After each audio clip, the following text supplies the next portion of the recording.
Hi, my name is Teh.K, and this video is a presentation of the dioxin release in Seveso, Italy.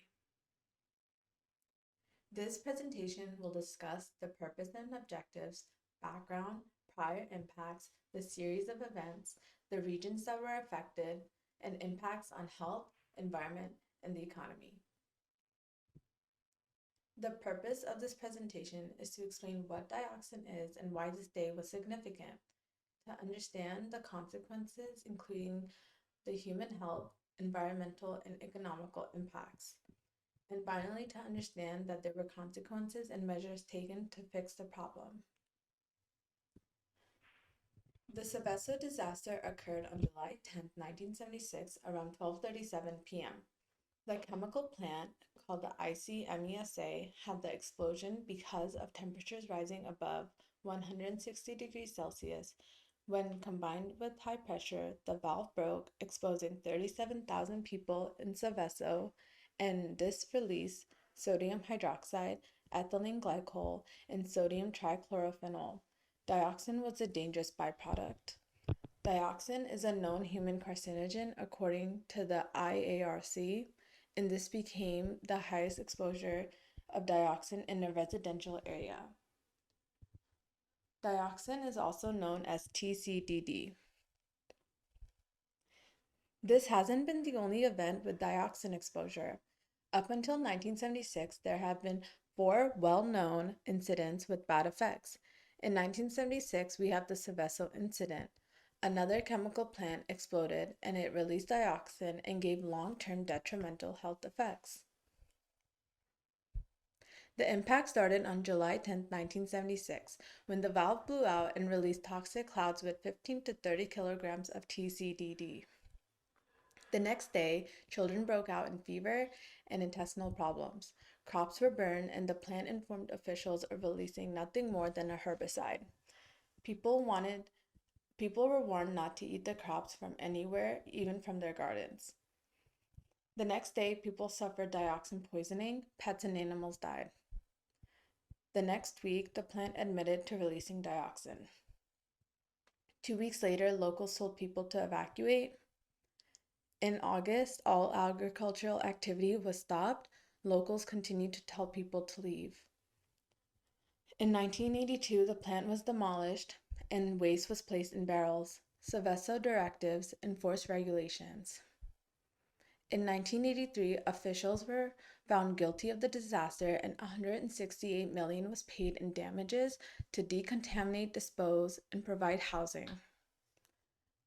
This is a map of Seveso, Italy, where the disaster occurred, and the different regions that were affected. In Zone A is shown as in red, and it was the most exposed. Zone B is shown in orange, and Zone R is shown in yellow. This bar graph shows the level of TCDD in the soil of the three zones. The reason there are two graphs is because of how much greater the levels of dioxin was for Zone A, and it was out of range. Zone A had the most contamination of 15 to 580 micrograms. In Zone B, dioxin didn't exceed 5 micrograms. In Zone R, it was below 1.5.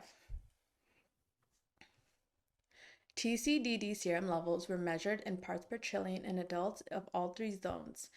First in 1992, and again after one half life, which is 7.1 years later in 1999, where they found the levels of TCD in people in Zone A was much greater, even after all the time that passed. This chart shows how the serum levels coordinated with the zones. You can see that Zone A was the most exposed and had the highest TCDD levels. The short-term health impacts was burns, but long-term there was a skin condition known as chloracne, mostly in children. Zone A had the highest prevalence, up to 48%. Those with chloracne had dioxin levels in their blood up to 56,000. Those without chloracne had levels up to 10,000. It's also known that dioxin led to cancer, reproductive problems, and immunological problems. Clouds were full of dioxin and traveled southeast. Eventually, land and vegetation were contaminated and 80,000 animals died. Zone A had the greatest mortality rate, and all the animals died or were slaughtered to prevent humans from eating them. The mortality rate in rabbits was greatest in Zone A by 31.9% and lower in Zone B by 8.8% and lowest in Zone R by 6.8%. The good news is the Seveso directive did eventually create strict environmental regulations. The European Union safety networks applies to 12,000 industrial establishments that store dangerous substances in large amounts such as petroleum. It continues to control hazards and disasters. Seveso Industries has benefited due to these improvements. All of Zone A's activities were prohibited, including 3 industrial companies, 37 cottage industries, 61 farms, and 4,000 kitchen gardens.